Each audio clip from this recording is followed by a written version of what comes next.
If you're a parent looking for ways to support your child's speech and language at home, or you're an educator looking for a fun and engaging new speech activity, then you're in the right place. Hi, my name's Allison, and I'm a pre-service teacher of the deaf. Today I am going to show you how you can use arts and crafts at home to support speech development in children. All you'll need for today's project is construction paper, scissors, and glue. All right, let's get started. Before we dive into the craft project itself, you might be wondering, well, why crafts? Well, research suggests that craft projects are a perfect supplement to speech therapy because they invite repetition, create structure, and produce a tangible reward for task completion. Plus, they're super engaging, which keeps younger children motivated to practice their speech. Crafts allow children to make requests, ask for help, and use sounds and words for accomplishment. But all around, arts and crafts are fun, and fun is always a good thing when working with younger children.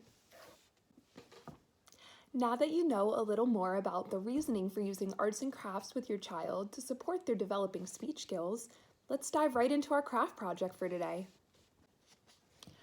Today we are going to make paper cupcakes, just like this one. Depending on the age of your child, you might need to do a bit of prep work beforehand. Let me show you. You'll first want to cut out the cupcake bottoms and tops. I just use simple shapes here to make it easier. Then, with all of your scrap paper, you'll want to cut tiny shapes to make the sprinkles. And I just keep them in a bag here so it doesn't get too messy. Finally, you'll need a solid sheet of paper as your background, and you could even use an index card if that's all you have.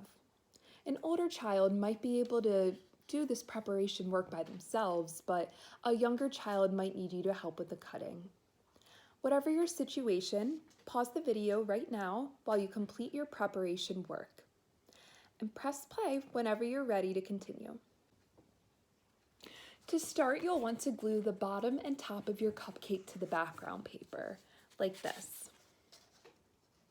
But hold on, this is the perfect opportunity to use Auditory First. Auditory First is an auditory verbal therapy strategy that encourages children to listen first without a visual cue. So for example, you could say, I want to make my cupcake bottom blue. Could you pick up the blue bottom for me? As you say this, do not point to the blue cupcake bottom to give the visual cue quite yet. It is so important that your child is really listening to get the full effect of Auditory First. You might need to repeat yourself until your child gets it. But if they are struggling, that is quite all right. You can try the Auditory Sandwich strategy instead. With the Auditory Sandwich, you first give the cue auditory only, then auditory plus a visual, and end again with auditory only. Here is what an auditory sandwich might look like in this scenario. Could you pick up the blue cupcake bottom? Could you pick up the blue cupcake bottom? Could you pick up the blue cupcake bottom? The auditory sandwich is a great strategy to build up to Auditory First. Keep practicing. Now I'll show you how to make the next part of the craft, the sprinkles. To add the sprinkles to your cupcake, all you're going to do is put a thin layer of glue right here on the top and then randomly place the colored sprinkles. But hold on, this is a perfect opportunity to use another auditory verbal therapy strategy called Sabotage.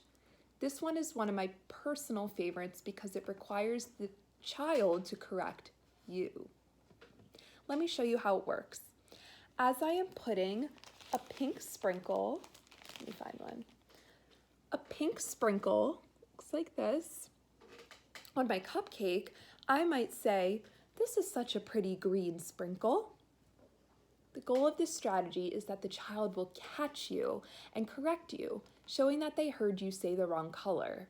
If you hear a response along the lines of, no, that's a pink sprinkle, then you know that this sabotage strategy is working. But you can also have a little fun with it. Let me show you how that would work. So if I were adding sprinkles and I say, pass me the pickles. This prompts the child to correct you and say, these aren't pickles, they're sprinkles, which you can then respond with, oh, silly me, good job, those are sprinkles. With Sabotage, you want to keep in mind that this is a bit more of an advanced skill. If your child is not correcting you, switch back to Auditory First or Auditory Sandwich from before, because you do not want to cause any confusion by saying the wrong words. Keep practicing these skills with your child and you will soon see improvement. And that's all for today. I hope you enjoyed making this cupcake craft with me, and I hope you learned a few speech strategies to practice at home. You don't need expensive equipment or materials to support speech therapy at home. With an open mind and some creativity, you too can support speech. Bye for now, and good luck.